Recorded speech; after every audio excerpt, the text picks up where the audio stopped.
episode of Why Wasn't It Better? I'm your host, Patrick Darms. And I'm your co-host, Anton Paras. And we have a first-time guest, Hi, Garret guys. Ohringer. Did I pronounce that right? You did. You pronounced it right. It's like a compound word that makes no sense, just like O and Ringer combined. But very excited to be here. I've listened to a bunch of episodes. Big fan. Gonna make some references to some past ones too. So really looking forward to today. Oh, wow. Welcome to the show. Excellent. Yeah, welcome. So happy to have you.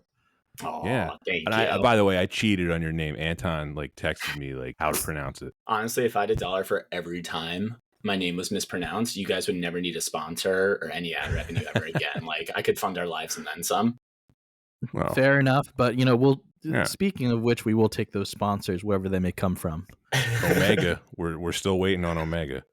Yeah, I'm holding out for the Beanie Baby sponsorship, but we'll see if that ever happens. Omega hasn't responded to my email yet. Fair enough. But I guess we should do a little bit of admin. As always, if you like what you hear, please give us a follow and a 5-star review. Every little bit counts. Our listener base is growing slowly but steadily. It's great to see all the feedback that we're getting via email and via the YouTube comments. I will say the YouTube comments are a bit of a minefield. Some of them are positive, some of them are negative, but hey, that's YouTube for you. And some of them are a little bit out of left field, not relevant to the video at all. I forget which video, but it was written in Russian, so then I did Google Translate, and it translated to "I am trash." Yeah, it's I don't know.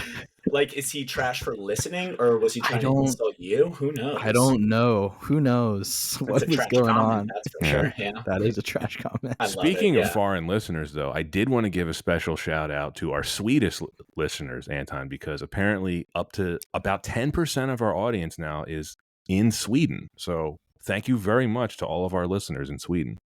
I don't really have anything else to add to that. But anyways, great plugs. We love each and every one of our listeners. With that, Garret, thank you so much for being on the show. We always do want to offer our guests to plug any projects that you're working on or anything that you want to plug. So the floor is yours. I have nothing to plug right now, but I would love to say to the audience, give me a follow on Letterboxd. If you guys have Letterboxd, I'm both going to follow you, Anton and Pat, right after this as well. But yeah, I'll give you the handle after, but it's my name, Garret, Garretohr. I write amazing reviews, according to myself. Highly recommend you follow them too. Other than that, I have nothing to promote. Maybe friend me on PSN after this, get some Call of Duty in, maybe some FIFA or EAFC. But yeah, really nothing to plug besides just my excitement to be here, to be honest. Wow. Awesome. What a guy. We can tweet that out too if you want. Ooh, yeah. Honestly, if anyone wants to step to me in COD or EAFC, I'll take you on. Has the new Call of Duty dropped yet? Honestly, I don't even know if it's new or not. It just kind of feels like you're stuck in an endless time loop. It's am I playing the new game? Are these Modern Warfares different? They just keep going. It's like an Ouroboros kind of. I love video games, and I'm still just a big Call of Duty stan. So when the new one drops, I'll definitely play with you, Garret, and then we can start the best squad possible. That makes me so happy. Also, big video game day today while we're recording. I'm playing Spider-Man 2 right after this. Huge. So, very exciting day for me, not so much for my fiance. So, speaking of video games and in that same realm, there's a lot. Today's subject matter for the film is connected into a bit of nerddom. Is that right, Pat? Sure. Is it? I mean, when you think about the world of comics. Oh, that's true. Yeah. Yes, that's correct. And let's get into it. We're here, of course, to talk about the 20th anniversary of the League of Extraordinary Gentlemen, which is, I guarantee you, we're the only podcast that is celebrating the 20th anniversary of this. Is there any film. 20th anniversary memorabilia, special Blu-rays or something like that? Because if there is and we didn't get it, I'd be very upset. Yeah, I don't think so. That'd be fun to find. Maybe a piece of set that Connery destroyed. He definitely destroyed a lot. Oh, I read a lot about some destruction of sets on this too. I'm so excited to get into all the behind the scenes production of this movie. Oh, well, let's get into it. Perfect segue. Yeah. Anton, kick us off here. All right. So in an alternate Victorian age universe, a group of famous and very much out of copyright literary heroes team up to foil a mysterious terrorist known as the Phantom, who is hell-bent on starting a world war. Tonight, we're going to party like it's 1899. The film, of course, The League of Extraordinary Gentlemen, released on July 11th, 2003 by 20th Century Fox, directed by Steve Norrington, and screenplay by James Dale Robinson, based on the graphic novel by Alan Moore and Kevin O'Neill. So it's starring Sean Connery, Nazaruddin Shah, Shane West, Peter Wilson, Stuart Townsend, Jason Fleming, Tony Curran, and Richard Roxburgh, with a budget of $78 million, which is $130 million just for inflation, and a box office at $179 million, $297 million adjusted for inflation. So quite the film. We're here today, folks. Why was this movie chosen? Well, before I discuss this, I do want to turn this over to Garret. Why did you want to appear on this episode to talk about this film? I love this movie so unabashedly, while wholly recognizing it is objectively not a great film. I begged my mom specifically, I remember, to take me to this movie. It was playing at like one Lowe's before they were AMC back in New Jersey. And I remember she just dropped me off in the movie theater. Just no desire to even watch this with me. I'm maybe 12 years old at the time. Saw it twice back to back because my mom honestly didn't know how long the movie was and forgot to pick me up. And honestly, it was a great day as 12 years old. So I have a and I don't know if it's traumatic, but really fun memory, at least to me, of seeing this. But also another reason why I wanted this film, back on your Thor podcast, actually, and I'm quoting this, Anton said he loves, and dare I say his favorite part of Blade, was the quote-unquote blood rage orgy beginning, which also Anton, like, totally hard agree. So, yep. Anton, I'm sure you're excited to dig into another Stephen Norrington like masterpiece today. So really just wanted to make sure I was here for you, and also really love you, man. Your thoughts on the vampire stuff too, you know? Oh, fair enough. Well, like you said, the all of Steve Norrington's greatest hits, we've talked about them. Yeah, that's all it. Those two hits. This is stunning. I never thought I would hear Stephen Norrington and masterpiece mentioned in the same sentence, but wow. Yeah, it's basically the one that made him quit Hollywood directing. So, I mean, it's a masterpiece in that we don't have to ever watch a movie like this ever again. But did he quit Hollywood, or did they quit him? You know, I'd like to think it's both sides, but let's be honest here. It depends who you ask. Just a quick question, Garret, just so we get some love out to Jersey malls out there. Can we specify which mall you saw the film at? That is a great question. It is the Willowbrook Mall, which is still standing today in Wayne, New Jersey. I'm a big fan of it. I worked at the Abercrombie and Fitch there all the way through college, starting in high school too. And no, I did not have to take my shirt off. Did you work with Garret Hedlund at the Abercrombie and Fitch?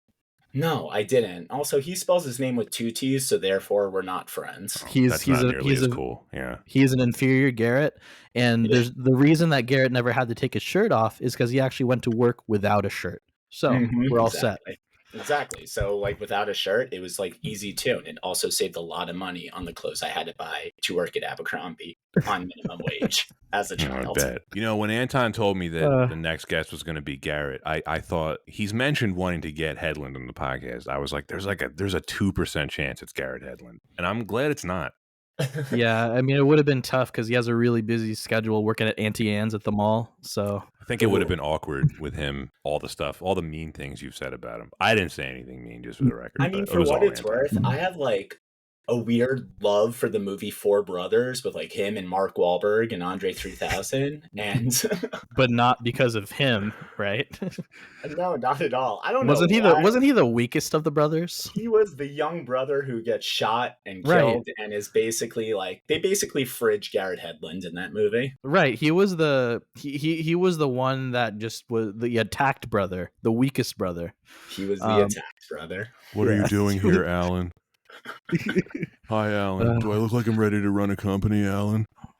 We have a much different film to review today. No Garret Hedlund involved. No, a much more fun film. Patrick, from your perspective, what prompts us to put this film on a list to talk about? So I have never read the source material, the graphic novel, and I did not really know anything about it in the lead up to this film, but I did see this when it came out in the theater. Sean Connery is my favorite actor of all time. He's in the conversation. And the fact that he was going to be in a superhero movie, 15-year-old me was really excited to hear that. I remember thinking the trailer was cool, you know, rewatching the trailer just the other night. I don't know why I thought that. It's not a great trailer.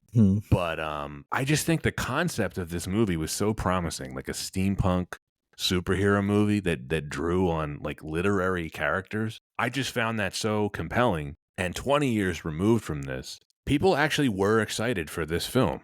You know, it was released during a very competitive summer at the box office, you know, which we'll get into a little bit later. But there was real hype for this movie. And this is, of course, famously the film that retired Sir Sean Connery, although he did not intend for this to be his final movie, which I will also touch on at a later point. But this ended up being his final film role. He would do a couple voice performances for the From Russia with Love video game and then an animated film a couple years later. But this was it for him. And for whatever reason, Garrett, like you, I will not sit here and pretend that this is a good movie in any way.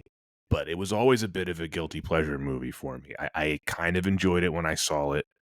And it's just one of those movies that when it was on HBO in what must have been like 2004, 2005, I just kind of always watched it when it was on. So I hadn't seen this in a very long time.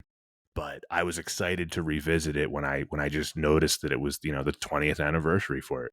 Anton, what about you? Listeners will recognize in past episodes I've talked about my love for comics, about just my fandom in general for everything that falls under the nerd umbrella. And of course, League of Extraordinary Gentlemen is also in there.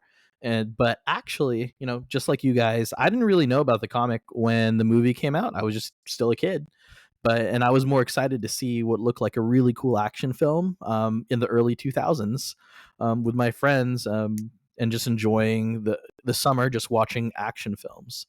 And that time, I think, was a very magical just part of the early 2000s where you get a lot of films that kind of had that similar vibe. I have a little list here that I'll share a little bit later, but there's definitely something about the kinds of films that were being put out action film wise that had like a very similar flavor that I'm sure studios thought about lens wise when putting this one together. But when you think about the source material, and we'll touch a bit more on that, this was night and day, very different from what the film ended up becoming.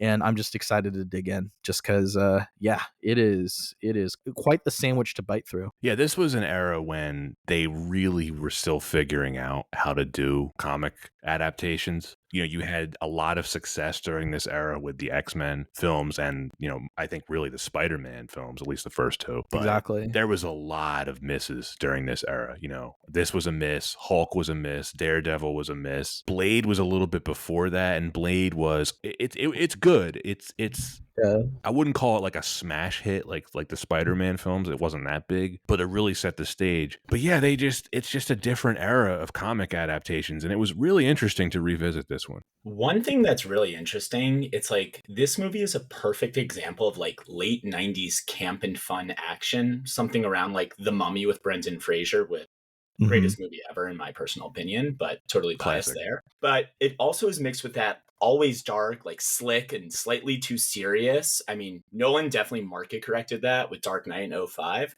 And there really was just like no script at all. It honestly feels like they were writing the script the entire time throughout filming this movie too. And 2003 really is kind of a weird pendulum of superhero movies too, because you do have X2, which in my opinion, besides Days of Future Past, best X-Men. But Great then movie. to your point, you have the Hulk, I guess it is Hulk, just in this case too. Yeah, just Hulk. Just Hulk, sorry. No Incredible, no just Hulk. Drop the, as Justin Timberlake would say. And Daredevil 2, which personally I'm a huge fan of Colin Farrell's Bullseye, but it really is just that weird mix of how we couldn't figure out differentiating that late 90s versus early 2000s, and this is like the prime example of it too. Oh, really great points, Garrett. I mean, thinking about like those vibes of just like there's like this like dark tones even in just like the photography and the cinematography. This was right the same year or the same timeline that we have Underworld, not too far from this film, Van Helsing. Oh, we got Resident Evil coming out too. We got X versus Sever. Oh yeah. Oh wow, that's a great movie right there. Who could forget? Deep cut. Masterpiece, cinematic masterpiece. The Van Uh, Helsing connection, I think, is probably the closest one. It really feels like these two films are cut from the same cloth. They really could have had an opportunity. I'm sure we're going to get into franchise talk later, which this movie clearly has aspirations of. But Oh you yeah, got that Van Helsing movie with Hugh Jackman coming out. Like, that is a perfect cinematic and universe. Richard Roxburgh, who plays Very the good villain point. in both. Very good point, too. Very good yeah, point. for better or worse. But with that, I'm going to hand it over to Pat. Why don't you talk us through the production history a little bit? Certainly, I'd be delighted. So, production history. In 1999, while beginning development on another adaptation of Alan Moore's work, From Hell, producer Don Murphy asked Alan Moore what else he was working on. Moore revealed his concept for what would become League of Extraordinary Gentlemen. So this is how it got on 20th Century Fox's radar so early. The studio quickly snapped up the rights and began developing a film adaptation sometime in 2001. But according to producer Don Murphy in a making of featurette on the DVD release, pre-production work on this film predated the publication of the first issue of the graphic novel. This may explain why there are noticeable differences between this movie and the graphic novel. Anton, I know you've read it. I haven't. I think you could probably best describe this as a very loose adaptation of the graphic novel. Yeah, there's aspects, of course, that putting a team together, but other than that, it's a night and day. So, since a PG-13 rating was required, a lot of the graphic novel's mature content was left out, including the Fu Manchu character, who was one of the primary villains. I think they dropped this for a combination of copyright and racial reasons. If listeners, if you're not familiar with Fu Manchu, Google it and then delete your Google history if you don't want to get canceled. Because Fox was unable to secure the rights to the Invisible Man character in H.G. Wells' 1897 novel, the script referred to the Invisible Man as an Invisible Man, and his name was changed to Rodney Skinner. And what a character Rodney Skinner was. He has the worst meta joke, though, when he just goes, "Can't be having more invisible men," which I know we will get to that point in the plot later. Otherwise, Hey, we'll lose governor. the franchise. Oh, boy. Oh, my God. I Bob's mean, your uncle, hey, governor?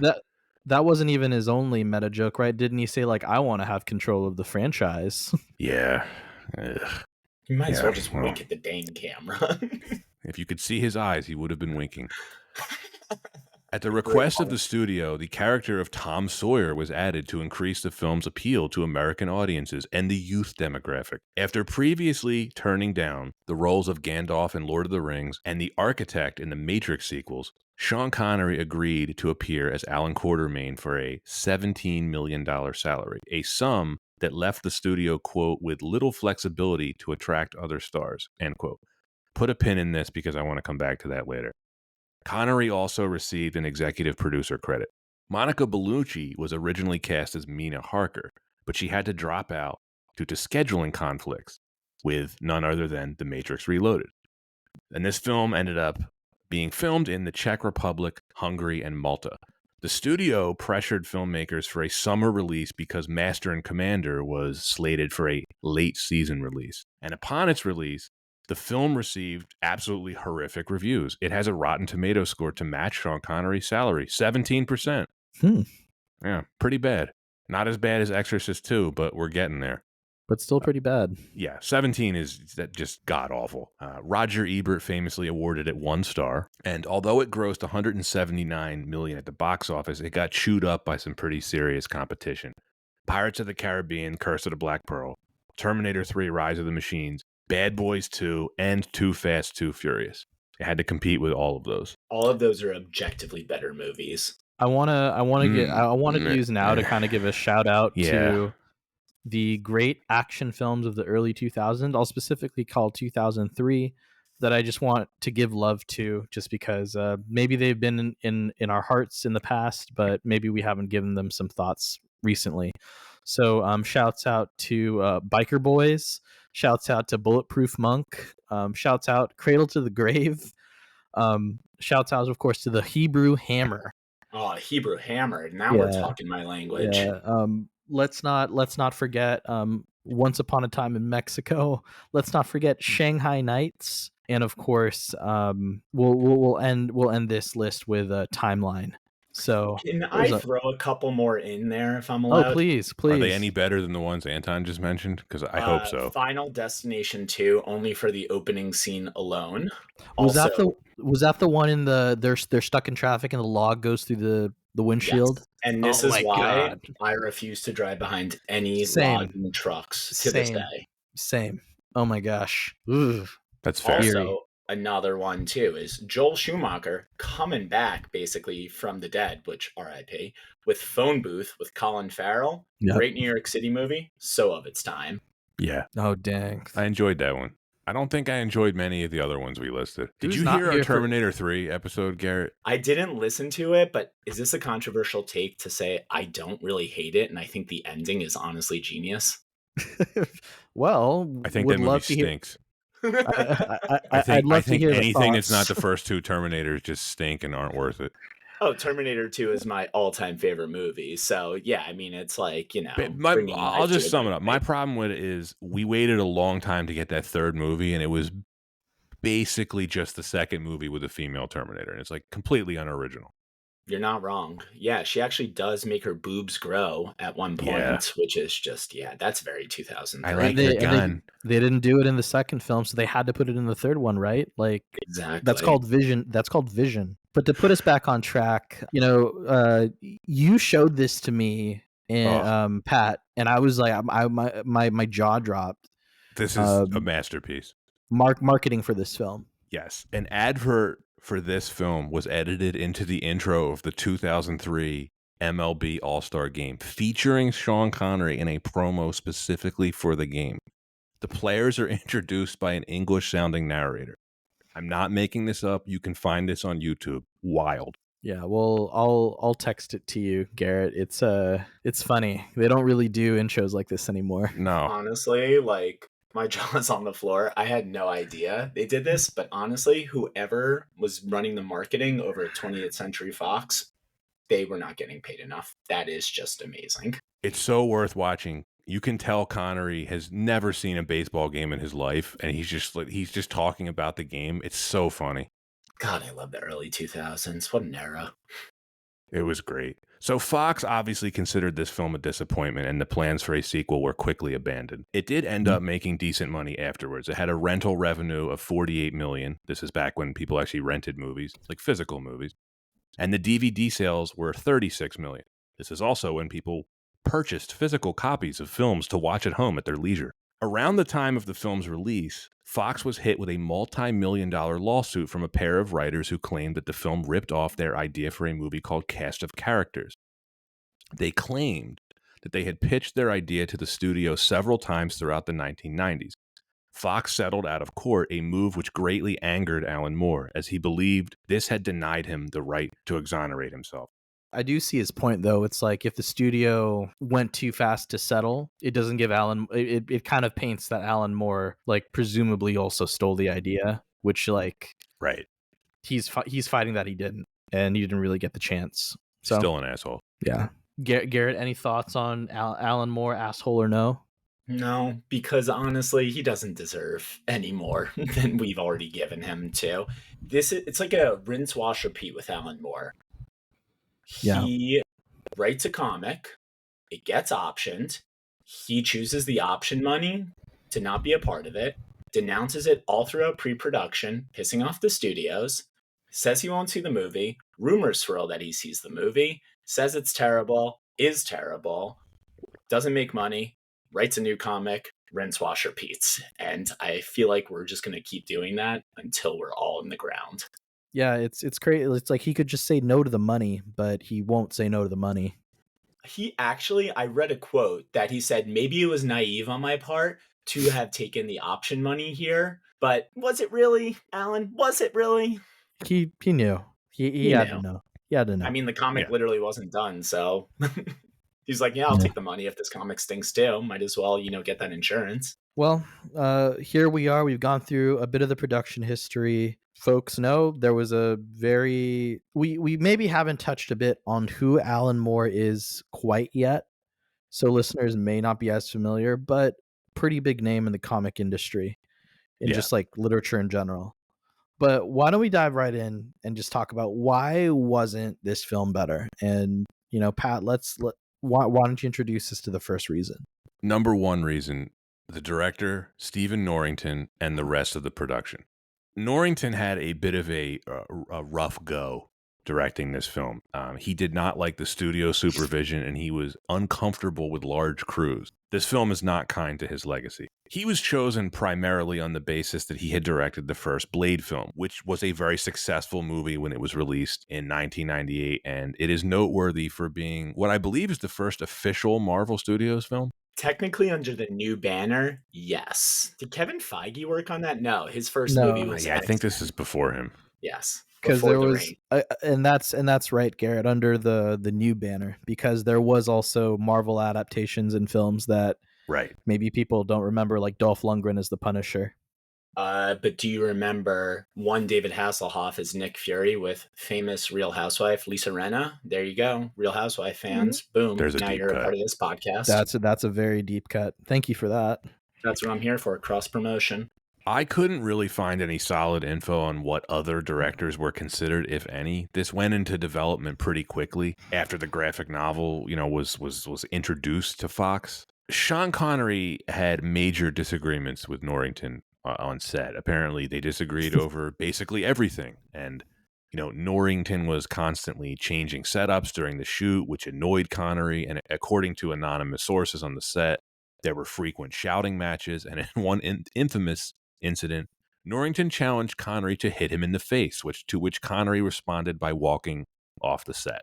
Yeah, I have to say, he just seems like a poor choice of director. They, Fox probably saw him as an inexpensive director that they could push around. His resume, I know we were talking about him earlier, it's just not impressive. Other than Blade, the other two films that he directed are the definition of obscure. One of them was direct to video, and I couldn't even find box office info on the other one. Yeah, and I mean, arguably, when you think of when the film was released, it was released in the middle of the summer. The studio's probably looking at this film and saying, okay, we just need to put together an action film. This guy did Blade, let's just do it. And he ends up just being a huge jerk. And I kind of wish that the anecdote ended with Connery punching him in the face. I was really hoping that that's how the story ended myself.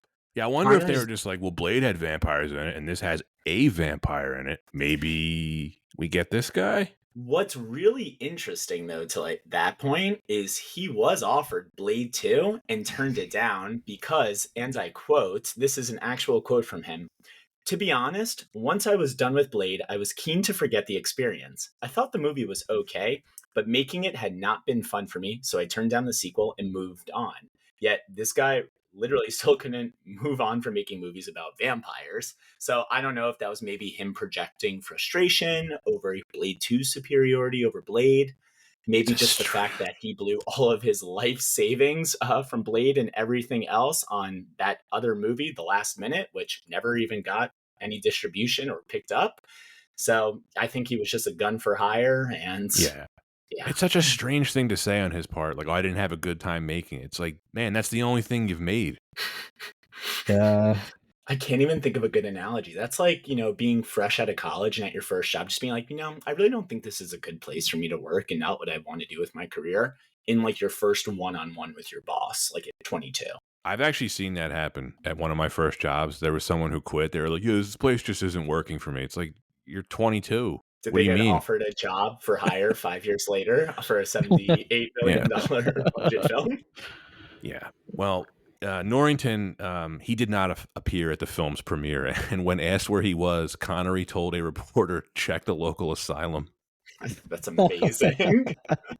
It's such a classy response, but at the same time, he's just making a shot at him. That's so great. Check the local asylum. Oh, that's good. Thank you. It's got to have the rasp. He's never given an interview. Norrington has never given an interview regarding this film. And as of 2023, he has not worked on a feature film since, nor has the screenwriter James Dale Robinson. So they, for whatever reason, they joined Connery in retirement after this.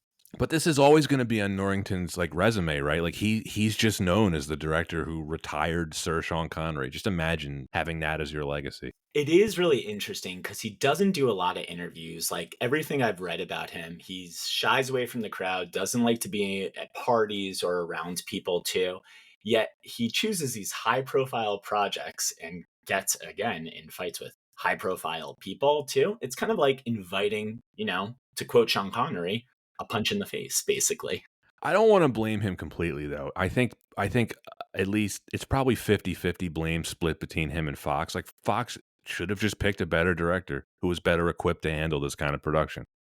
Also, having such a rush production, which I'm sure you're going to get into that too, Yeah. really putting that pressure, being so inflexible on the actual release date, and having someone like Stephen Norrington, who comes from an effects background, who clearly is a meticulous person, it's oil and water. That just does not mix at all. Really great point, Garrett. Yeah, it is a good point. This has happened on a couple of films that we've covered so far on the podcast. I think probably the most famous example of this would be like Alien 3, where they're Oof. like this is being released no matter what, no matter how crappy it is. But I I could mean, talk about David Fincher and Alien 3 and what was for around 3 hours, but we're not going to get into that right now. But I have some very strong thoughts on how they almost broke my boy David Fincher. Oh, I don't hold that film against him. I don't even consider that a yeah, Fincher it's not film. even. It's not one of his movies.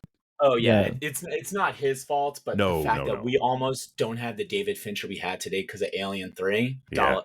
bullet dodged. So, I mean, this movie, the rest of the production was not smooth either. In 2002, there was flooding in Prague that destroyed more than $7 million worth of sets. The floods delayed production for 3 weeks.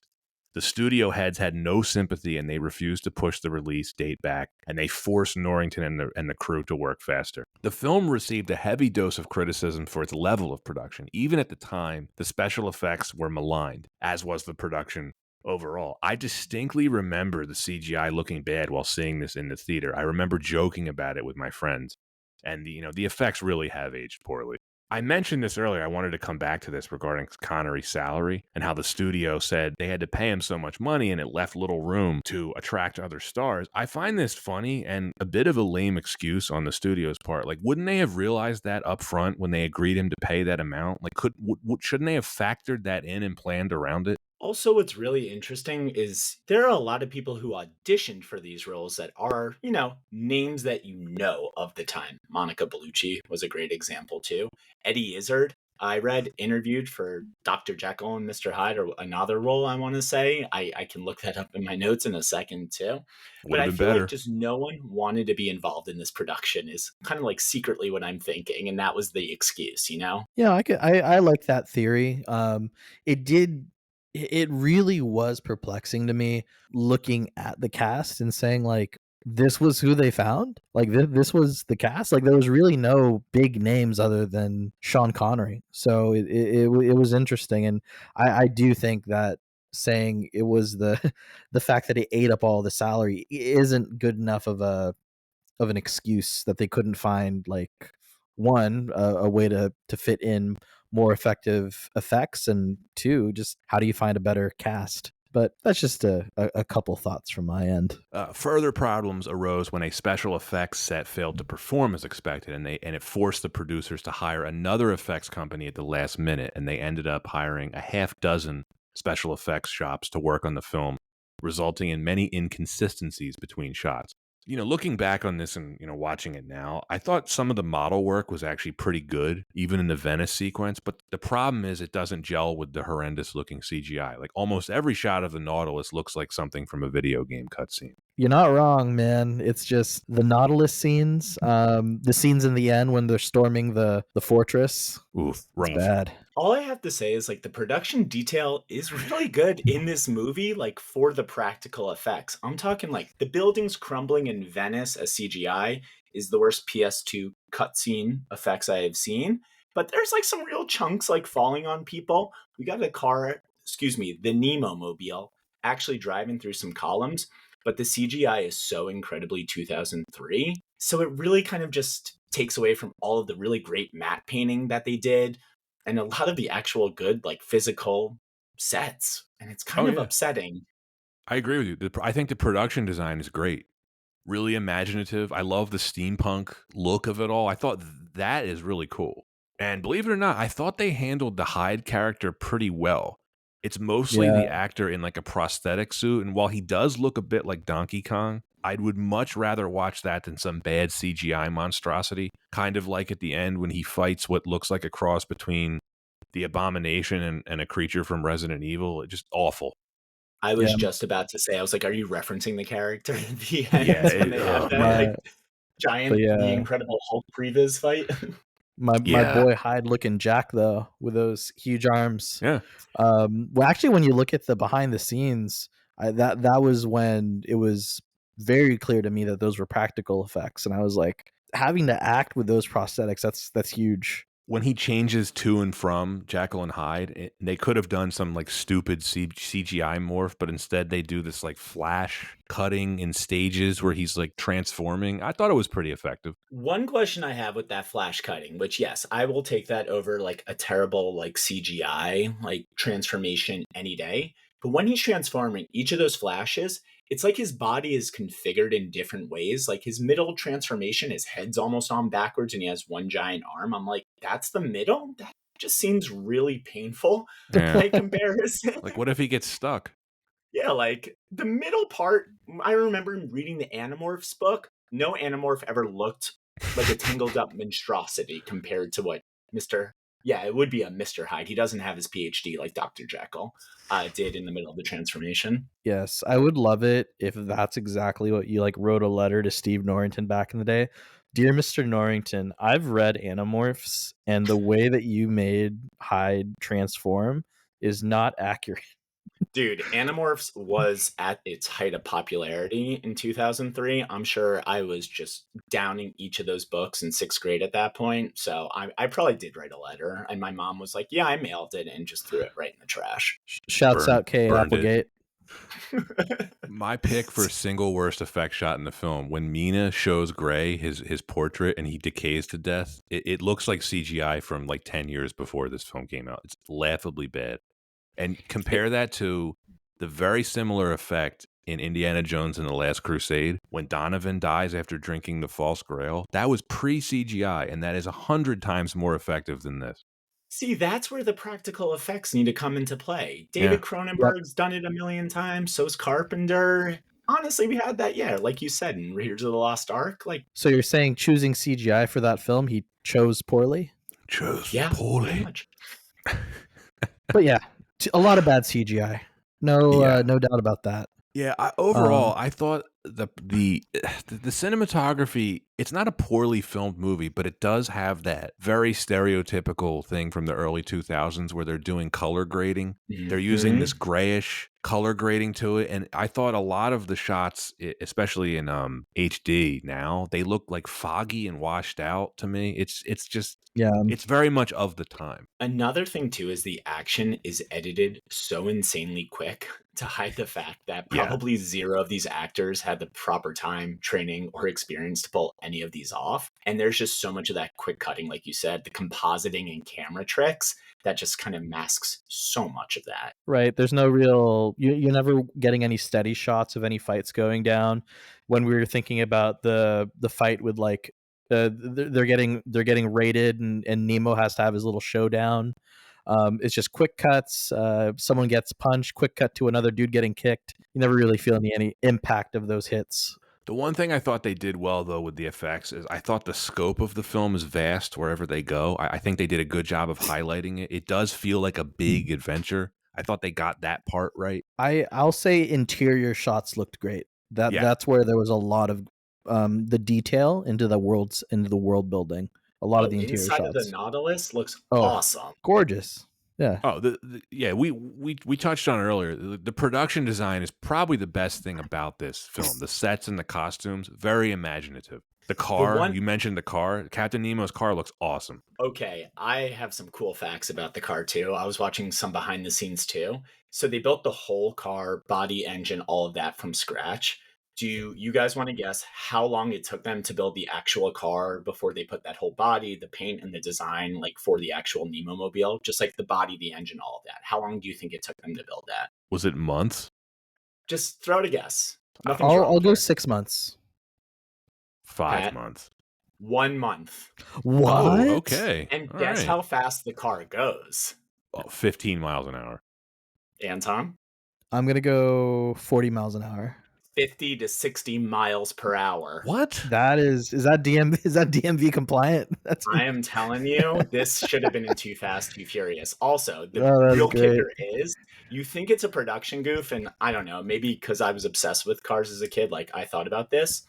In a shot where our favorite American agent, Tom Sawyer, is driving, we see 3 pedals, but he doesn't hit the clutch before hitting the gas, so it's not a stick.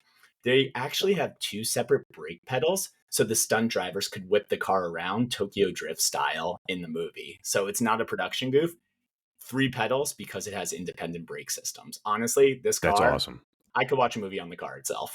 So it was Does literally just like a did it badass car. survive? Does it still Did the- exist? Like, does someone have it somewhere? The Nautilus Mobile.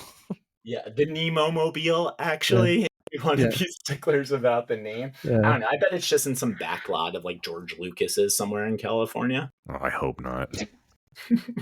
He would just do it in CGI. Yeah, it's like poetry.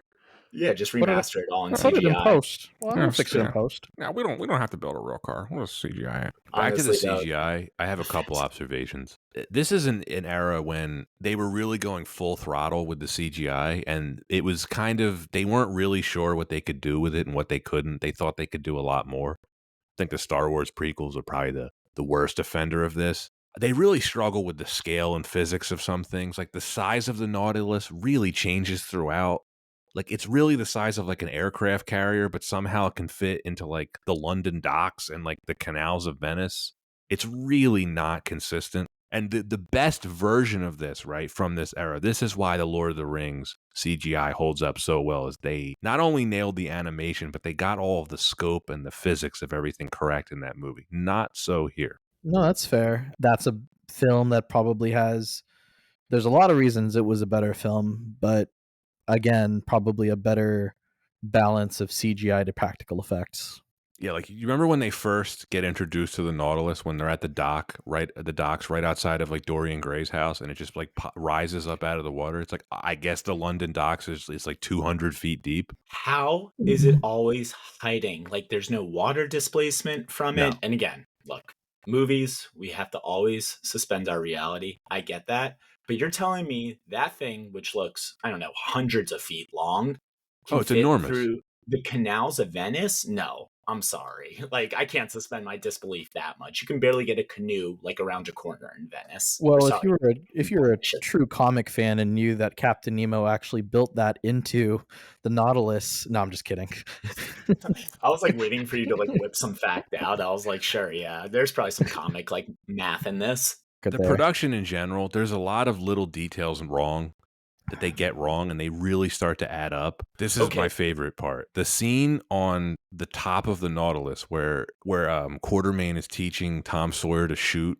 Was Connery not on set that day? Because it looks like they filmed them in separate locations. And then at one point, do you remember when Sawyer asks him, "Did you teach your son to shoot this way?" And Connery's just walking away.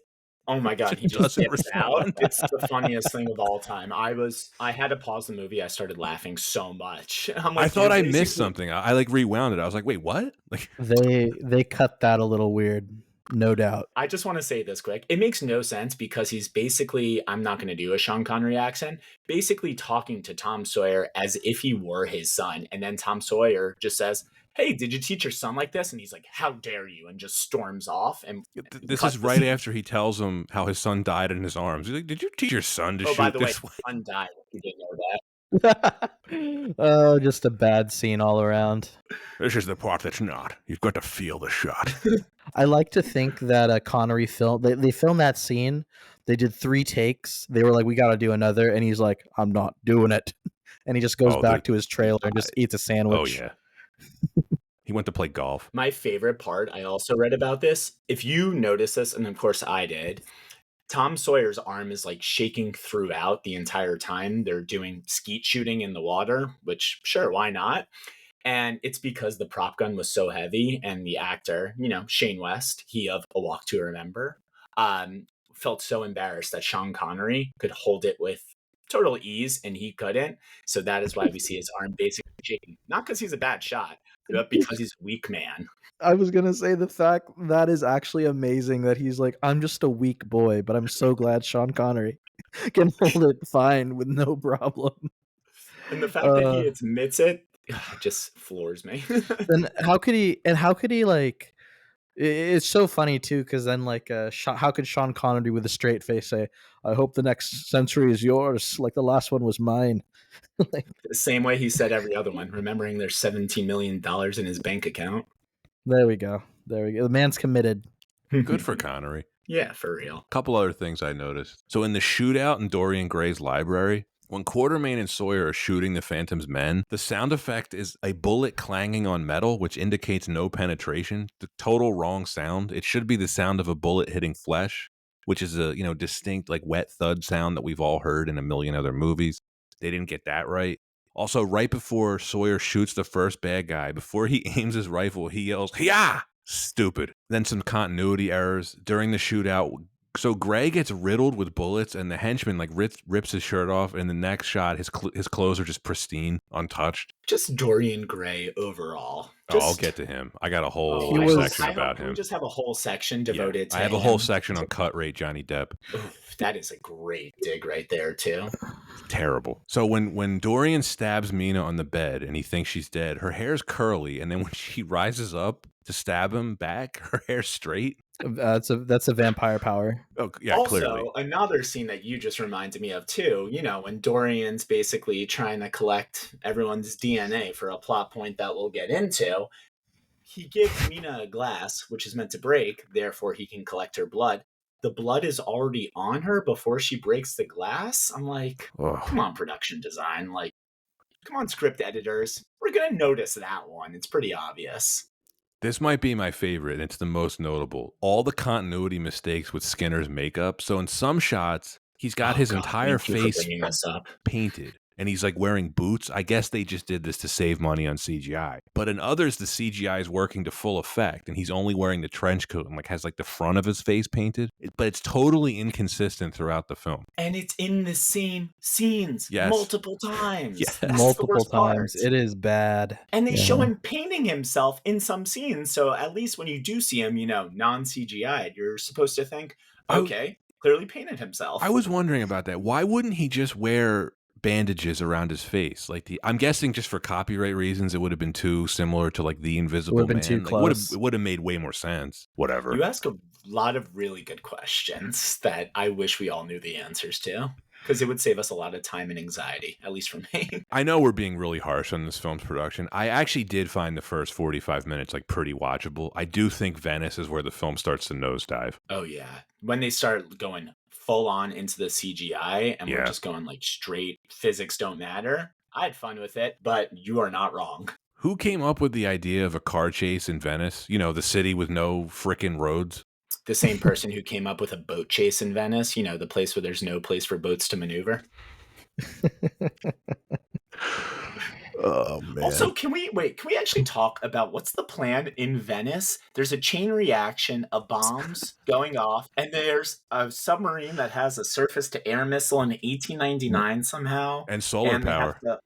And solar power, right? And somehow they have radar technology to shoot it perfectly. And Tom Sawyer has to, I don't know, hit the gap and shoot off a flare on a building to break the chain. Did I get it right? I think I got it right. You got it right, but remember, that's the steampunk aspect. This is a retro-futuristic, like turn of the century, right? So it has to kind of make sense. How much of Venice ends up getting destroyed? Because it looks like all of it, quite a lot.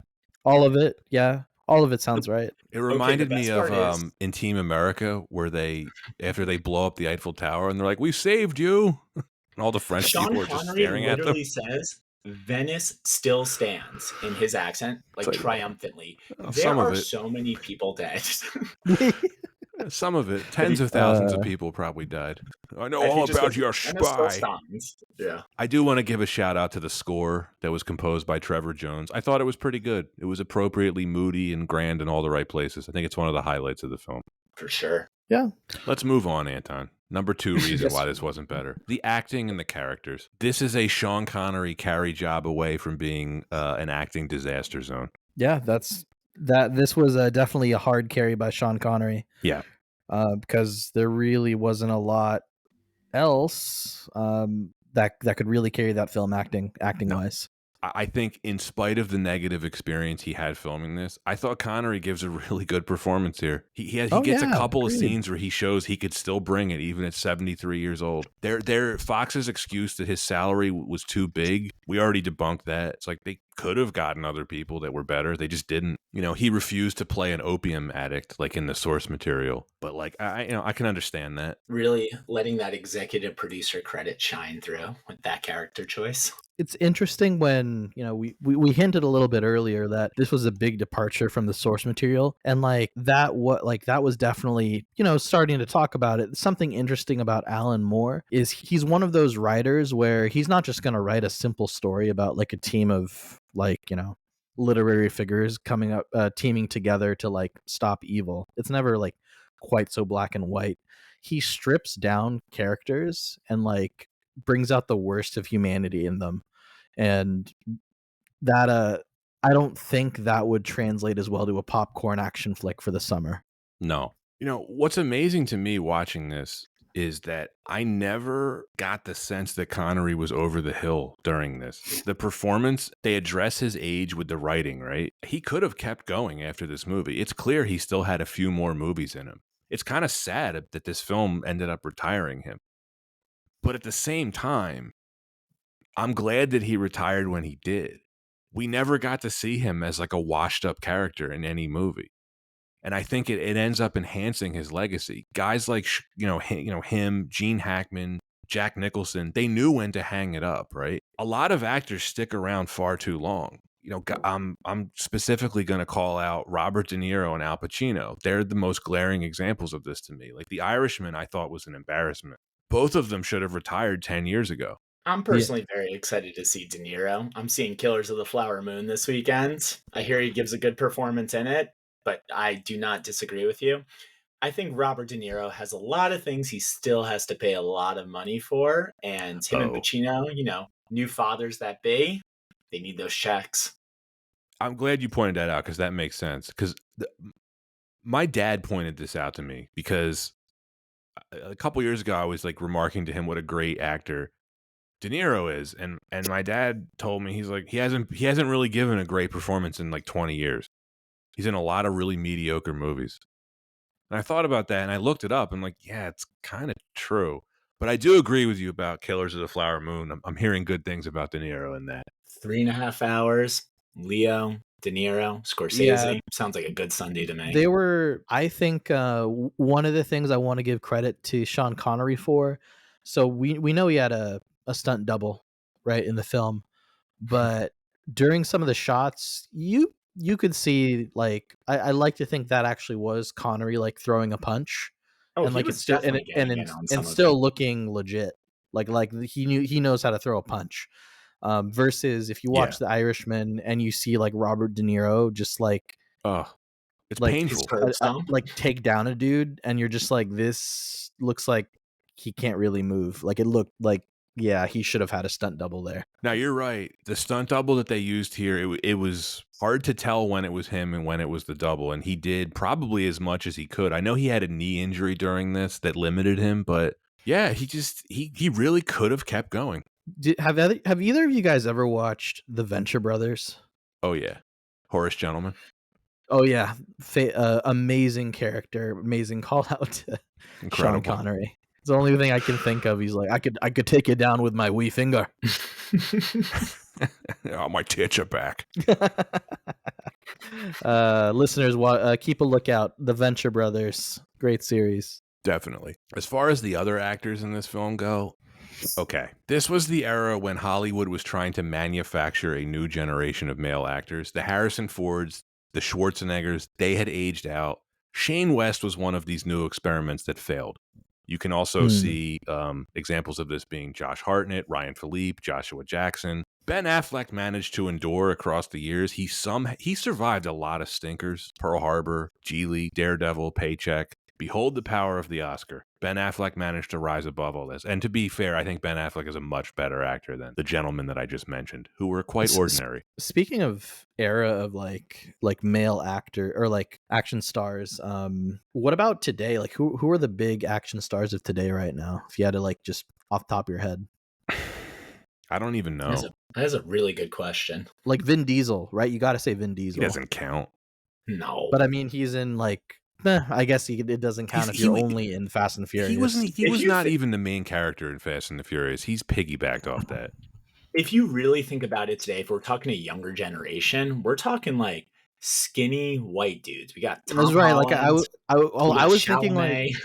like I was thinking love like, is it Chalamet, Timothy though. Chalamet? I think he's a great actor. But he's not like a.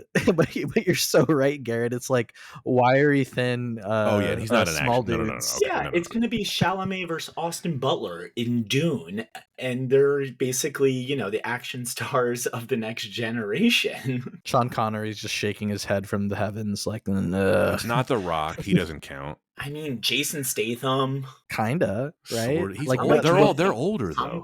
Yeah, but I know it's like I'm trying to think who's not even like an old person. And that's the thing, we don't really get like action films like this, like that. No, like from yesteryear nowadays. This is one of the reasons why I love Connery so much. There's no one else like him. Like the type of actor that he was, it just doesn't exist anymore. I can't even think of any like apt comparison. I am think about really it, like in the '90s when he was in his 60s, they were marketing films just based on the fact that he was in it. Like that was the selling point. There's a new Connery movie. Okay, this actually leads to an even like separate digression over here. But is the concept of a movie star still a thing today where you can sell a movie based on a name alone? Like you said, you say Sean Connery's in a movie, you're like, I'll be there opening weekend. Who is that person today, if anybody? Don't think there is one. Brad Pitt? He would be the closest thing. I want to say Tom Cruise, but I need to see evidence that he can carry something other than Mission Impossible. I'm not going to count the Top Gun sequel because that was a one-off. American Made, no one watched that. That's what I mean. The Mummy bomb. Yeah. Well, I think we have the League of Extraordinary Gentlemen to thank for the Dark Universe. Whatever. I have one question, too. How many women are actually in this movie that have a line of dialogue besides Mina Harker? And I'm not talking like extra.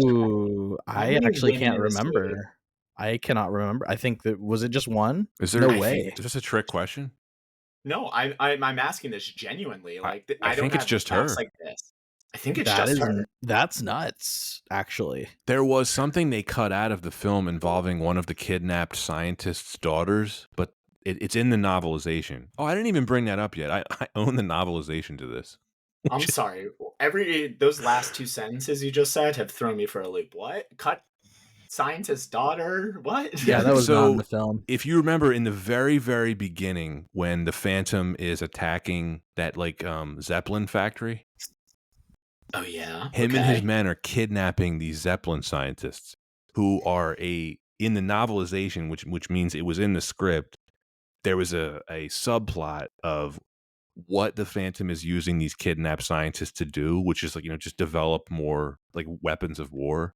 You can kind of see it. They're working in the factory at the end, and our heroes end up freeing them, but it's not really present in the film at all, other than like peripherally. I didn't even put two and two together that's where they got those scientists from at the end too. Wow, a lot of these deleted scenes that I feel like they could have, given us some of the context and characterization we needed, because I don't think the word characterization, even exists for any of the characters in this movie. There was no character. Quartermain's the only one who has like any type of sort of a backstory. Also, I mean, we technically do know everyone's backstory because we've all hopefully read a book. But honestly, the tongue-in-cheek things about Dorian Gray, oh, you're missing a portrait, aren't you? It's like, yeah, I've read a book.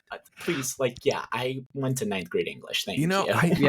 I must have missed the part in the Mark Twain novel where Tom Sawyer is a gun-wielding Secret Service agent. Oh, speaking of deleted scenes, I don't know if you had this in your notes, but apparently why Tom Sawyer is really wanting to get back at the Phantom is because the Phantom killed his best friend and other agent, Huck Finn. Yeah, he wants revenge. It's in the novelization. That's in the That's wild. novelization. Oh Yes. gosh, I have to. I'm renting this. I'm renting this from the library tomorrow. You can I'm buy it buying on eBay for $1 You will pay more to Honestly, ship it to that's your too home much. than you will I for was the gonna say it's too novelization. much money. I'm not paying that shipping and That's a handling. lot. Just go to a used Yeah. bookstore. Maybe you'll find it in the bargain bin. You'll find it in the bathroom being used as toilet paper. I actually thoroughly enjoyed reading the novelization, probably more than I did actually watching the movie.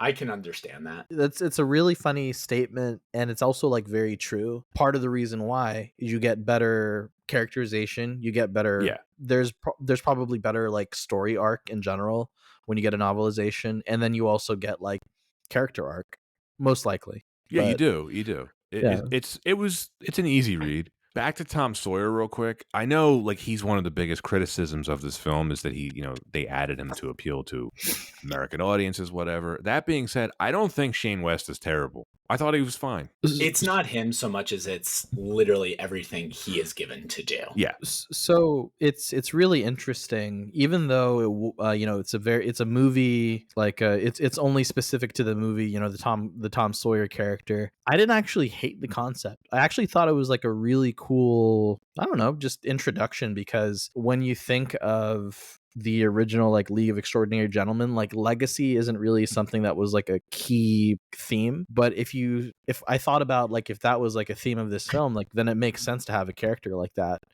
And it seemed like a really cool, like unique way to maybe, to display that and maybe like play with that theme a little bit. Just the part of it was some of the execution was a little corny, if that's fair. Yeah. Also, the fact that it's Tom Sawyer. Like, just imagining reading Huck Finn now and seeing him and Tom Sawyer as basically secret agents for late 1800s America. I can't even imagine that, but I would read the heck out of that book. Mark Twain, if you're up there in the heavens, please write this book. Send it back down to earth. Thank you. I would just like to see, if they were really leaning into the different characters, like powers specific to like, their backgrounds. I would have liked to see like Tom Sawyer fight people by tricking them to like paint their fences. You didn't see the deleted scene where Captain Nemo hires him to paint some interiors of the Nautilus? Speaking of Captain Nemo, personally my favorite character in the movie. Best character. Oh, yeah. Also, this is the most faithful adaptation of the Nemo character that's ever been in a movie. In the original novel, he's an Indian nobleman. Yep. I think it's also hilarious how his first mate on the Nautilus is Ishmael, which wink wink again. Like if the movie didn't tell you enough, I was like, nice. Get that Jules Verne in here. Poor Ishmael. He survived long enough to tell them about the real traitor. It was great. Yes. But I do like that actor, though. I performance. agree with you. Yeah. Nasruddin Shah. He actually might have been the most well-known actor in the film besides Connery. He's apparently one of the most famous Bollywood actors. But great character. Completely overpowered, but a really cool character. He was fast with the sword, was he not? Yes, he was. Oh, yeah. But then, of course, we have Mina Harker. What are our thoughts on Miss Mina? Well, she is the only woman in the film. Well, I think her being a vampire makes this a totally different film. Correct me if I'm wrong. She's not a vampire in the graphic novel, right? Is she a scientist?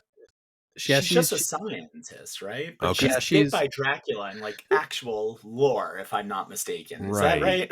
Yeah, so the way that she's displayed in the comic is she doesn't use like vampire powers. She actually just uses her like just intellect, and actually is more of like the leader of the team, because like she's able to like have like a level head but also deal with the occult. So it's actually it was weird to see her going very like underworld fighting versus like Dorian Gray. Yeah, I couldn't figure out her powers. Like she's a vampire, but she has no problem with sunlight. All of their strengths, none of their weaknesses, kind of like Blade. Is she like Blade, where she's a Dampier? So they never explain it in the film, right? So it doesn't make sense. No, they don't. I think Stephen Norrington was like, you know what? They've seen Blade. They know the rules. Yeah, they'll understand what's going on. I'm using the effects. They know how vampires fight. This will be fine. Yeah. Also, if I'm not mistaken, I'm pretty sure everyone at one point in this movie tries to get with Mina Harker. They marginalize her so much as a character in this movie. Oh my gosh. I mean, this was like early 2000s, so like we can't be surprised, right? Her acting, it's, you know, it's fine. I mean, she was probably her, you know, Peta Wilson is her name. She was probably best known for being on that TV series La Femme Nikita. Great movie. Great TV show, too, actually. Yeah. I did watch that. Also, here's a deep cut for you. Shane West was on the American TV version called Nikita. Oh, you mean the CW show none of us watched in the early 2010s? The one with Maggie Q? Maggie Q? Wow. Yeah, she played Nikita in the show. Was that on the CW? Yeah, I totally forgot. Now I need to watch it. Dang. I remembered not hating it. I can't hate anything with Maggie Q. No. So that tracks, yeah. No. I don't know what she's doing now. She had that movie a couple years ago. I cannot remember the name of it, but she got her, you know, Atomic Blonde, John Wick, Gunpowder Milkshake, you know, I always cool liked action film treatment. The rest of the cast, it's like semi-known character actors. Richard Roxburgh, we mentioned him. You know, I remember him. He's Dracula in Van Helsing. He's in Mission Impossible 2. He's in Moulin Rouge. He was in a bunch of stuff. Jason Fleming, he plays Jekyll and Hyde. It's fine. They're just kind of a bunch of nobodies. I don't mean they're bad actors, but like it's just, Anton, you're right. You're looking at the cast, you're like, where's the power here? Right, and at the same time too, like you could actually see looking at the likeness of the different, you know, actors, you could see who they were probably trying to actually cast. I mean, I was saying with Peta Wilson, almost looks like Gwyneth Paltrow / like, you know, what's her name from Veronica Mars? Kristen Bell. Yeah, exactly, Kristen Bell. But just a theory. I mean, cut rate Johnny Depp is pretty clear one. Stuart Townsend. My least favorite actor and character in the movie. His name's Stuart Townsend. I can't stand him. You didn't like him in Queen of the Damned? Not at all. We have not covered that yet. We probably should, though. But do you know his biggest claim to fame? Ooh, no. Okay. He was originally cast as Aragorn in Lord of the Rings. They fired him the day before filming began and replaced him with Viggo Mortensen. That's him? He's the one? Yep, that's him. One of and the they said it was greatest decisions in the history of film. Greatest choice ever. It's weird, though. They decided last minute that he looked too young.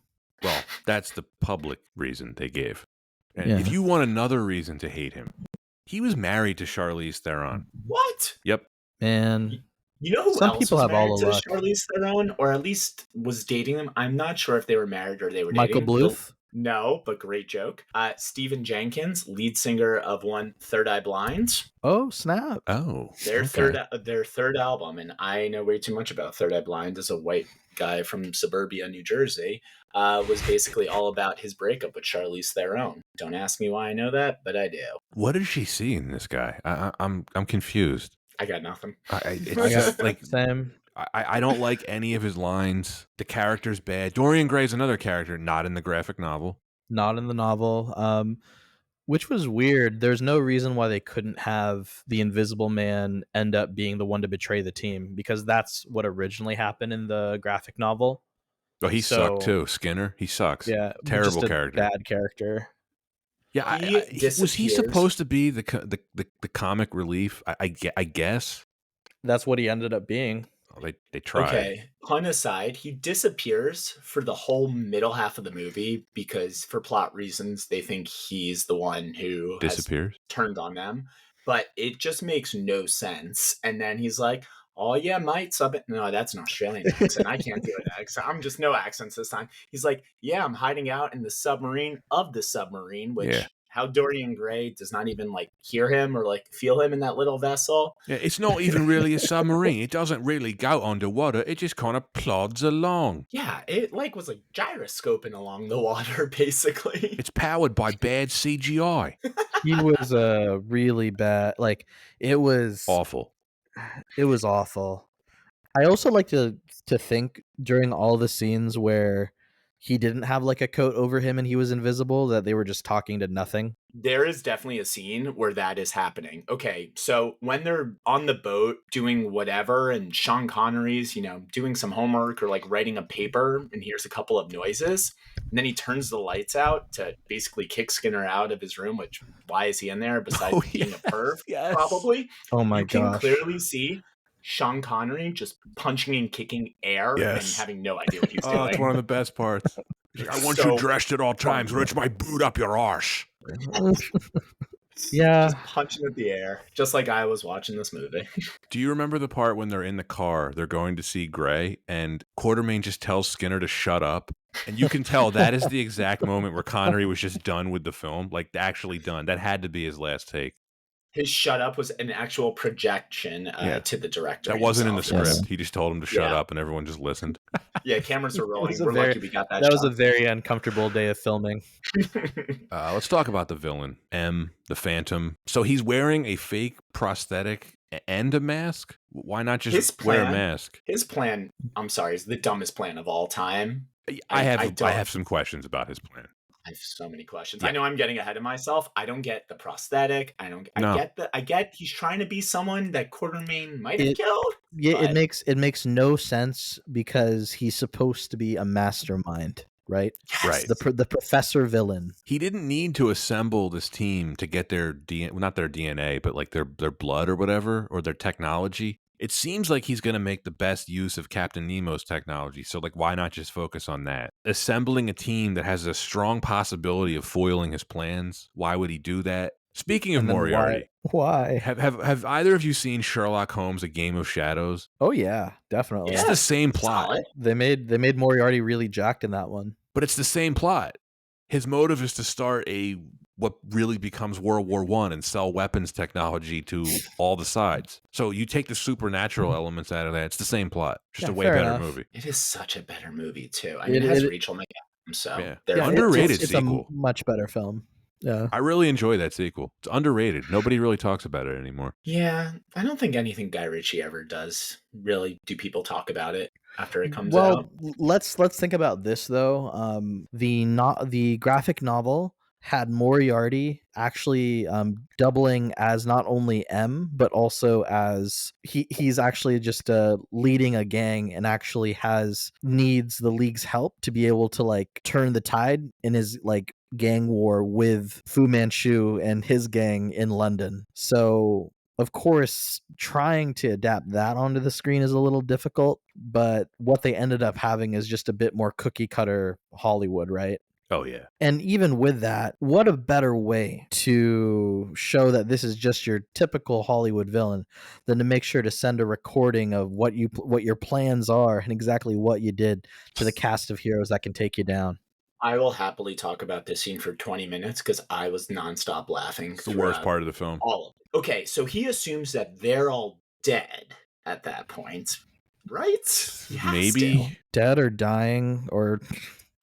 It's got to be dead or dying because he's revealing the plan and the plan behind the plan. And Dorian Gray also deadpan says, meow, when growl. They reveal that he is a part of the villain. Yeah, he literally just goes, yeah, does he say growl or meow? Whatever he says. Growl. He also says bon voyage. Oh, bon voyage. That you beat me to it, but my lord, that low was point of the film. Honestly, I thought it was the greatest moment in cinematic history. But yeah, we'll agree to disagree.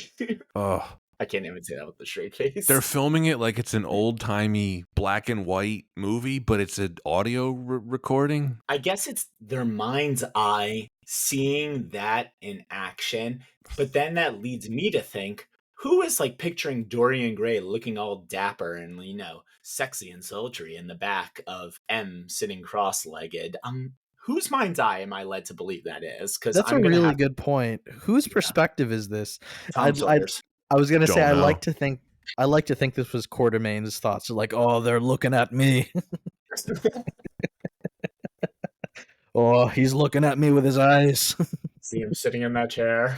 If you can't do it with one bullet, don't do it at all. That's exactly what I can say. And also, just Mr. Hyde staring at Dr. Jekyll, pleading to turn him off. And I thought we were going to get, you know, a la 2012 Avengers when the Hulk is raiding through the helicarrier. I was like, oh, the high-pitched sound is like so he can, you know, subconsciously control Mr. Hyde. I'm like, what a great idea. Destroy it from inside out. Nope, it's just a sound to let bombs go off, which, sure. I have a note about that. It was a useless scene. So the sonic frequency thing doesn't even make sense because the bombs are just ticking suitcases. They're on a timer. They don't need a sonic frequency to set them off. But at the same time too, why bother having that scene when he doesn't actually end up doing anything to stop it or even like warning anyone about what's going on? It's His just character was just terrible. They're like hinting at the fact that he likes Mina, but they don't establish that at any point. Are you talking about when he's watching her and Dorian Gray presumably have sex in the corner of the door, just saying, "Oh yes, look, but Yep. don't touch. Oh Yep. yes, just look." Yeah, they're doing this with the door open. Yeah, the Hyde character in the comic he's straight up evil. Like it's not a question. Like he is distilled evil. Doesn't he do a little tomfoolery with one invisible man, if I'm not mistaken? You're not wrong. I'll let the listeners do a bit more research to figure out exactly what goes down in the graphic novel.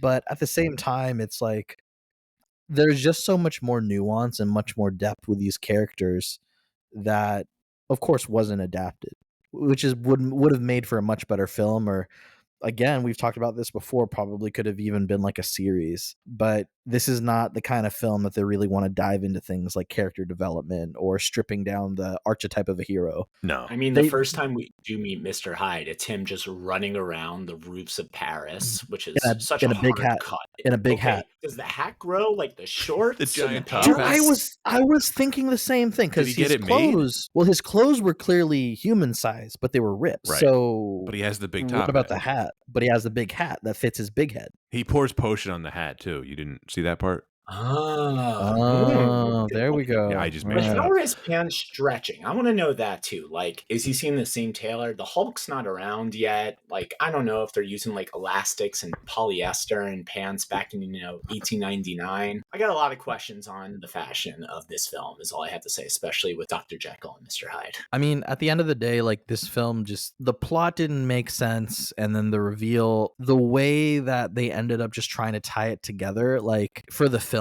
didn't make sense. And Moriarty's twist was just no. Connery's initial instincts about this project were right. Anton, you're correct. It did not make sense. Connery even mentions this in an interview that you can find on YouTube. How he was presented with the project, like the script. He didn't think it made sense, so he read the graphic novel to like familiarize himself with it. But he was right. They were not able to merge these great literary characters together in a believable team of heroes. It's just not believable at any point. Is it believable within the universe that it itself is creating? No, it's not. no. Before we get to the final reason, I think they at least did give Connery some excellent lines to deliver. I enjoyed some of the one-liners he had. This is Africa, dear boy. Sweating is what we do. Also, in the Africa scene too, when he just goes, "That was naughty," when someone tries to shoot at his face, that was just honestly A+ line reading. Like when he smashes the bottle of scotch over the guy's head and just said "wicked waste." And there's some low key sexism. I hope this isn't Hawker's wife with a sick note. Oh my gosh. Yeah, Connery through and through, but like what a gem. The fact that this he was saves his last the film. He saves it. Does. Or at least he makes it a bit enjoyable. Yes. And that brings us to our final reason, which we've already kind of bled into, which is adapting the source material. Anton, you and Garrett, you both mentioned how there's stuff that happens in the graphic novel that is very much for adults. They tried to make this movie family friendly, and I think that's one of the major issues. The illustrator of the graphic novels, Kevin O'Neill, he said in an interview with The Times that he believed the film failed with the critics because it was not respectful of the source material. He did not recognize the characters when he read the screenplay, and he claimed that Norrington and Connery did not cooperate. So there's parts of that like I disagree with. I'm trying to think, like, can you take like a source material, deviate, and still do well? And like I don't think that's necessarily like disrespectful to the source material. I think that you can deviate and like try to make take the story in a different direction and still end up like telling a good film, a la a lot of Stephen King novels. I agree. But at the same time, like, yeah, I get his point. I don't think this was a respectful adaptation. How can it even be considered an adaptation when what you're adapting hasn't even been released into market yet? It would have been That's at right. the time of release. Yeah, I guess they would have coincided. Yeah, but no, I mean, you're But right. clearly Like, there was no collaboration. it's a very strange timeline they did. Connery said in an interview, quote, "It was a nightmare. The experience had a great influence on me. It made me think about showbiz. I got fed up dealing with idiots," end quote. And for what it's worth, the screenwriter, James Dale Robinson, who we mentioned never worked again after this, he wasn't really experienced to begin with. And just like with Norrington, you have to wonder why he was even hired. Like, why would you not hire just more experienced people to work on this.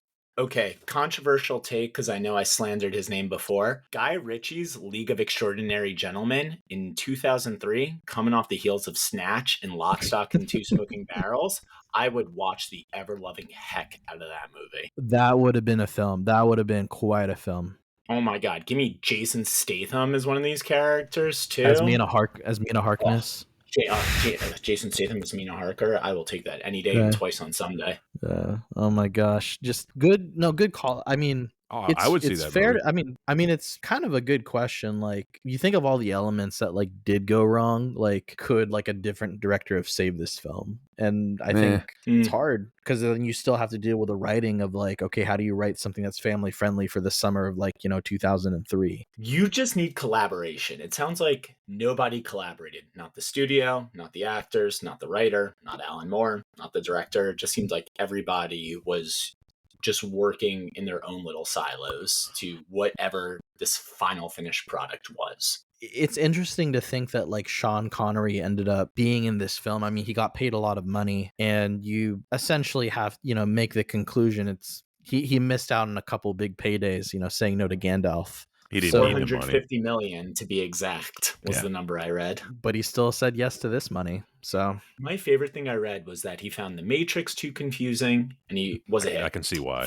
Yeah, that's fair. I mean, Will Smith too, but again, all for the better. Oh no, not The Matrix. It was he was offered the role of the architect in The Matrix Reloaded, and I could definitely understand why he found that confusing. Yes, that is totally fair. Passes on Lord of the Rings, finds it too confusing. So 2 strikes right there. Gets offered this script, finds it too confusing, but says, I'm not making this mistake again, and takes it. And that's 3 his strikes career. and you're out. And 3 strikes and you're out. Jeez. I have a story for both of you at the end of this of what caused him to actually retire. It was not technically this movie, but I will keep you in suspense for the time being. One more thing I just want to comment on, just like taking things from like the source material and being able to adapt successfully. I think like we touched on this a little bit from like the Death Note episode, is like that film ended up trying to really characterize based on like what an audience for like the US maybe would relate to. And the original League of Extraordinary Gentlemen was very British strong and like very like written from the perspective of like this is like a unified force for like the UK. Literary figures like that go down as like, very important to like British literature. And maybe there's a bit of like a cultural like there was a bit of that like a connection that was missed in this film, because this film really just kind of felt more like a let's get the gang together and like beat up some bad guys. Now that's just one aspect that was like not adapted from the original source material. Another thing, like, it's important to think about Alan Moore. I said it before, he strips down like heroes. Like, I don't think there's a world where Alan Moore doesn't write about a hero either going through like some sort of like mental turmoil or like going through like something horrific or being the thing that's horrific, because in his world, like, heroes are just like humans, imperfection, but at the same time, like, being able to write like important stories with that. I mean, you get that in The Killing Joke, you get that in of course you got that in the League of Extraordinary Gentlemen. V for Vendetta. V for Vendetta. Do either of you guys watch Watchmen? Of course. Of course. No, Red but Watchmen. I've read the graphic novel. Yeah. So there's a lot there where you see a bit of like Alan Moore's style, and you can see like how that can be difficult to adapt. So like actually seeing like I actually am a big fan of the Watchmen adaptation that was released in like, what was it, like the early 2000s or like the early 2010s. Yeah, 2009. Yeah, 2009. Just because like that's a difficult film to like really get right, and they didn't hold any punches, and that's how it should be done. That's probably how this film should have been done. Anton, can you tell your listeners which version of Watchmen is the ultimate Watchmen to watch? the director's cut, of course. That is the right answer. Yeah, I didn't even know there was a director's cut. Really? It is. It is a much.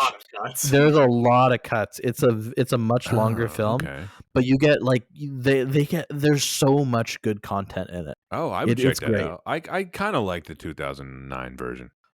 He just deconstructs superheroes. He doesn't make traditional comics. No, and like I think like that's as much as like we want to, as much as we know like Alan Moore's a jerk. At the same time, like the dude has written some Oh very yeah.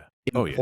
important stories and pieces to literature, and there's no denying that. I would have You much can be a rather jerk seen and this have as an talent. animated film or in like an animated miniseries. I think this would have just worked better if it were animated. As a miniseries, definitely. I'm like trying to see that as animated. I would love that. I Yeah. just think it works better. Yeah, I really would like that. The more I think about it, I think miniseries, you definitely have it right. Like the game gets together a little too quickly and haphazardly for my liking. Yeah. I need like, some hesitancy from like Sean Connery.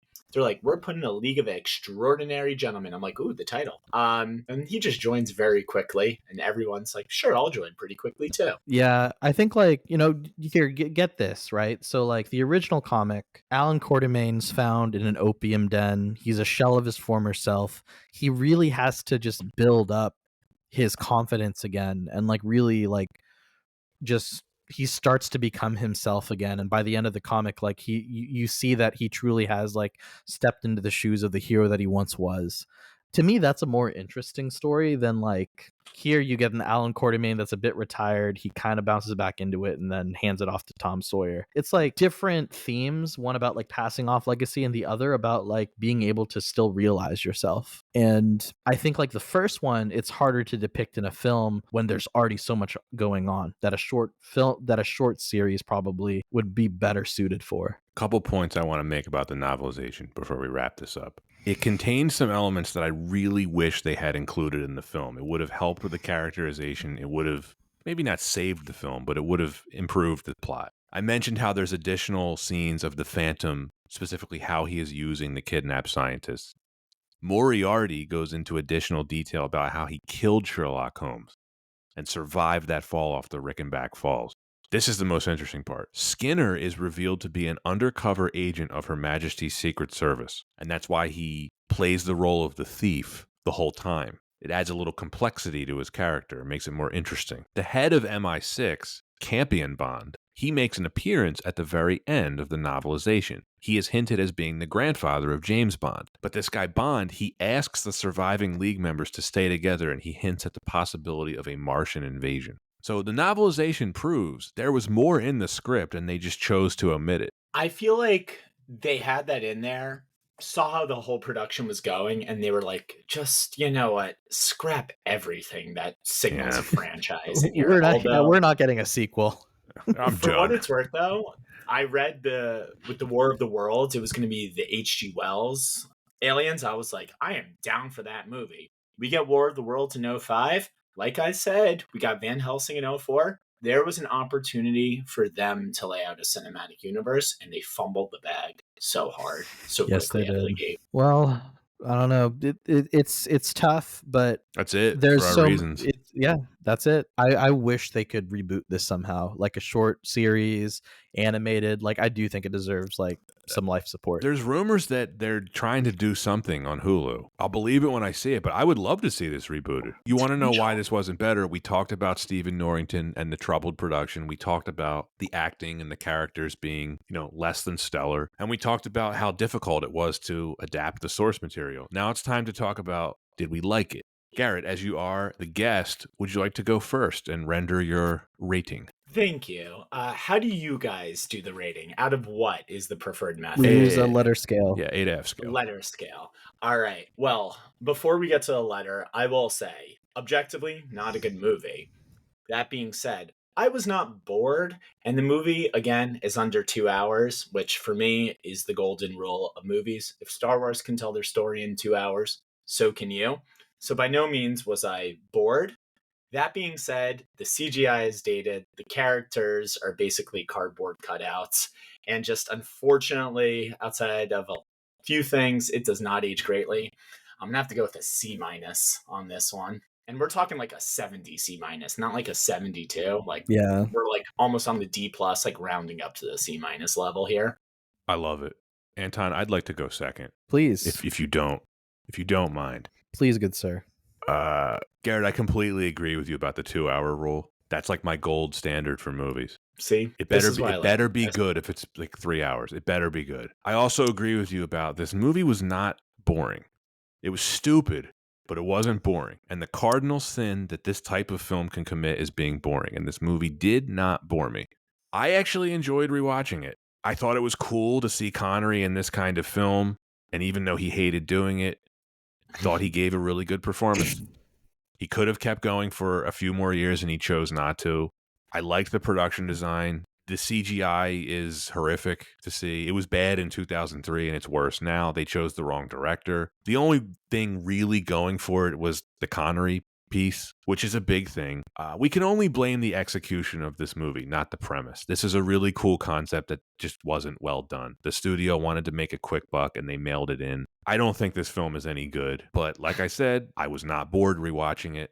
I had a fun time rewatching it. I appreciate it for its uniqueness. In a world of cookie cutter superhero franchises, this manages to stand apart as something unique. I have to give it credit for that. It's probably not something I'm going to rewatch anytime soon. It's, like I said, it's stupid, but it was kind of a guilty pleasure watch for me. I'm right there with you, Garrett. C-. I think it's a perfect example of a good, bad movie. All right, so far we're barely passing college right now. So Okay. Anton, I don't know how you Let's feel, see but where we are go. graduating? Yeah, I have Well, C- so- defined as below average, more bad than good, significant flaws. I agree with that wholeheartedly. So I like to think about another film from the early 2000s, and it's a bit of an art film, Jay and Silent Bob Strike Back. And Ben Affleck's character is talking about how during, like, of course, like the early 2000s, with the success of more superhero films, studios are just taking their grubby hands on whatever IP they can from the comic book farmhouse and greenlighting them for movies. And League of Extraordinary Gentlemen is no exception to that. And it was, of course, at a time where a lot of adaptations didn't really, I don't think they really knew how to do comic book films great. There were some exceptions to that, of course, the first Spider-Man film, which I enjoyed. But at the same time, like, for the most part, a lot of studios weren't getting it right. There was still a lot of work to be done on, like, how do you make a great superhero film? And this was one of those films that had not a lot going for it. But at the same time, like, I'm right there with you. I still ended up enjoying the film in terms of just, like, having a good time seeing the action.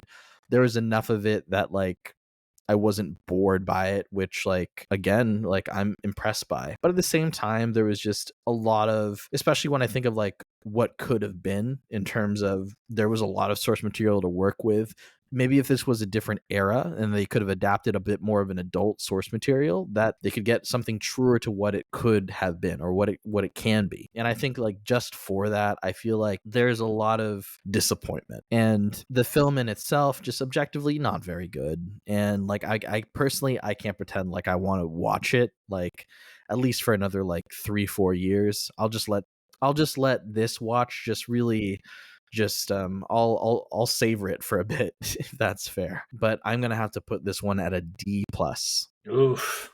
Okay, so not far behind. Not far behind, but I don't think there's enough good here for me. I think that's fair. Well, that is it for League of Extraordinary Gentlemen. But before we end this, I promised you both the story of what actually caused Connery to retire. Here we go. This was not supposed to be his final film. This is a hilarious story that I found on theplaylist.net. And this story comes from, have either of you heard of Brian Koppelman? Pretty well known. Yeah, of course. Hollywood writer. We've mentioned him on the show. This story comes from him and another writer named David Levian. So Connery was supposed to do a 60s style crime caper throwback to a movie like The Italian Job or the original Thomas Crown Affair, right? It would have been released sometime in 2005. They were trying to capitalize on the success of Entrapment, the heist movie that he was in with Catherine Zeta-Jones in 1999. So sometime in 2004, Brian Koppelman and David Levian were hired to do rewrites on the screenplay for this project. When Connery got involved, he asked them for additional rewrites in order to accommodate his vision for the story. Connery reportedly quit the film the same day he was supposed to meet with the director to discuss a scene. Here's the lead up to it from the perspective of the two writers.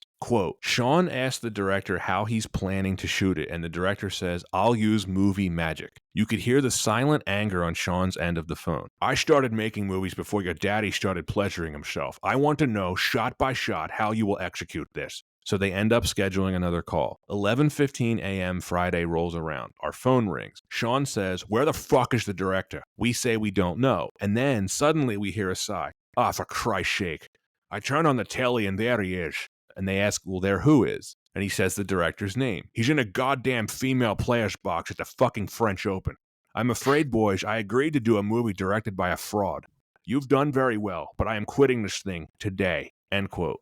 That is how Connery retired. He never worked again. The director in question was Brett Ratner. Shut up. Yep. Oh, God. Damn. Brett Ratner. Oh. Yep, that's Yeah. it. That is how Connery never worked again. He was just like, "That's it. I'm done. I don't want to make movies anymore." Thanks, Brett. Yep. Ugh, Brett, ruining everything. Wow, he was a real menace in those mid-2000s. I mean, he was a menace in general for other obvious reasons. For other obvious reasons, but hey, Yes. he was a loser all around. Yes, Yeah. I'm talking just in movies in 2005 and 2006 specifically in this. Oh, we are absolutely covering X-Men: The Last Stand. Oh, I have so many thoughts on that. Jeez. Heard of a film. Well, Yeah. what an episode. So much fun. This was Garret, great. thank you so Yeah. much for being on today's episode. Oh my God, I'm blushing, guys. Thanks for the invite. Of course. I was so happy doing this. So fun doing this. If you ever need anybody to talk about movies ad nauseum for hours on end, you know where to find me. We do. Well, we have you down. Anton says you want to do a couple other movies. Yeah, and Yeah. I have you penciled in. What am I in the book Yes, we for? do. I'll put you. We'll chat more. Put you down for more films. All right. Well, again, Garret, thank you so much. Really, we appreciate you taking the time to record with us. It was a great time. I appreciate you guys. You have an awesome podcast. Cannot wait to listen to this episode. So Thank much you. fun. Can't wait to do Thank it you. again. Yeah, thank you so much. We're gonna make sure to share this. Garret, share this with all of your friends, your family, and who knows, does this start to spread around our place of work? Oh my God, that would be a literal dream, Anton. I'll do that at your own leisure. Well, that's it for League of Extraordinary Gentlemen. The next episode that listeners can expect to hear is the 30th anniversary of yet another film starring Sean Connery. Anton, we're talking about Rising Sun. Boom! Been waiting for this for a long time. Oh, you know I have. Garret, you a Rising Sun fan? The silence is me trying to think how to nicely say how I'm not a fan of it. I do That's love okay. Wesley Not many Snipes. people are. Look, I love Wesley Snipes. Tia Carrere was probably the hottest woman of all times in like the early 90s. Like, this is kind of, her stars may be fading a bit after Wayne's World. But I can't say anything nice about the movie, really. That's very, as long as you're honest, because that's what this podcast is about. Honesty. Exactly. It's actually just one of my about favorite guilty pleasure movies, but I don't think it's very good. Again, Wesley Snipes, early 90s. Typically, again, not bored, like we talked about today. Right. I think, and that's a big one for me. I'm definitely not bored whenever I watch it. Connery's got some great lines in that too, especially in Japanese. Ooh. But we'll touch more on that in that episode. That is it, listeners. You can expect to hear Rising Sun as the next episode. We will see you then. Later.